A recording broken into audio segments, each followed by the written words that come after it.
Bharatiya Janata party जो उमेदवार देईल त्याबद्दल त्या उमेदवाराबरोबर आम्ही सगळी काम करणार आहे आणि भारतीय जनता पार्टी हा पक्ष इतका मोठा आहे की ती कोण काम करते, किती वर्ष काम करते हे त्यांना माहिती असते. आता प्रत्येक जण निवडणुकीमध्ये इच्छुक आहे, तर मगाशी म्हटले बरेच लोक इच्छुक आहेत.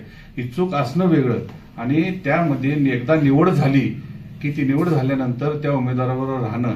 आता समजा मी 19ला शिवसेनेबरोबर राहिलो, आता झालंच शिवसेनेला ही उमेदवारी गेलीच समजा, बरोबर आहे. तर आम्हाला भारतीय जनता पार्टी जो काय आदेश देईल तो मान्य करावा लागेल. 2-3 महिन्यावर विधानसभा निवडणुका आलेल्या आहेत.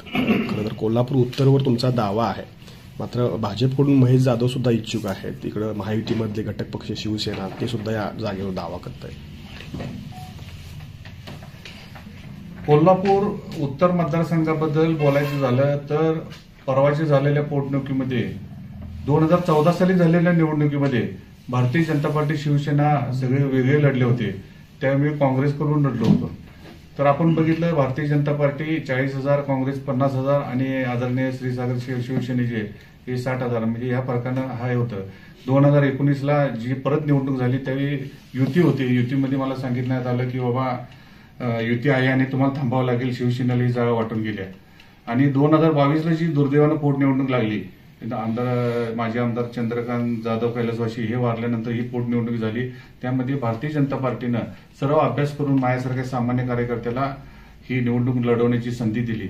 त्यावेळी आपण बघितलं असेल की 2014ला असलेली मते आणि त्यानंतर 2022ला स्वबळावर म्हणजे फक्त एकटी भारतीय जनता पार्टी लढून देखील जवळजवळ 79,000 मतं भारतीय जनता पार्टीला मिळाले आहेत. आणि गेले सलग 10-15 वर्ष मी ह्या सामाजिक कार्यामध्ये, राजकारणामध्ये मी कमी आहे पण सामाजिक कार्यामध्ये असल्यामुळे मला लोकांनी चांगल्या पद्धतीनं रिस्पॉन्स दिलाय.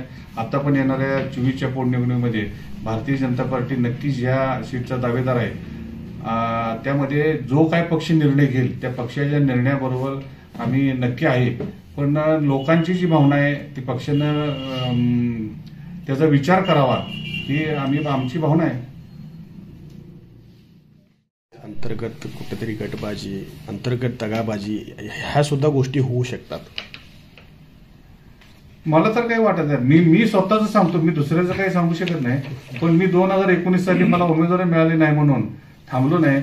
त्यावेळचे आमचे उमेदवार युतीचे राजेशजी क्षीरसागर साहेब यांच्याबरोबर मी ताकदीनं काम केलं आणि त्याची माहिती पण त्यांना चांगली आहे. त्यात लोकांनी कुणी काम केलं नाही हे सगळ्यांना माहिती आहे. पण माझं वैयक्तिक असं मत आहे, जो काय उमेदवार पक्ष देईल त्या उमेदवाराबरोबर आपण ताकदीने काम केलं पाहिजे आणि मी नक्की करणार आहे. आणि मला खात्री आहे की भारतीय जनता पार्टी अभ्यास करून विचार करून उमेदवार देणार आहे. आणि त्यामुळं मी आता ह्या उमेदवारीच्या कामासाठी जोरात तयारीला लागलो आहे आणि माझ्या मनात उमेदवारीबद्दल कुठेही शंका काय मनामध्ये नाही. वरिष्ठांशी काय तशी बोलणं वगैरे आता नाही. वरिष्ठांनी विधानसभा प्रमुख ज्यावेळी आम्हाला नेमलेलं होतं त्यावेळी त्यांनी सांगितलंय की कुठेही कामामध्ये पडू नका, जनतेच्या सेवामध्ये कुठेही पडू नका, जास्तीत जास्त लोकांच्या बरोबर पोहोचा, असं वरिष्ठांनी आम्हाला ऑलरेडी सांगितलेलं आहे. म्हणून तर मला विधानसभा प्रमुख त्यावेळी त्यांनी केलेलं आहे ना.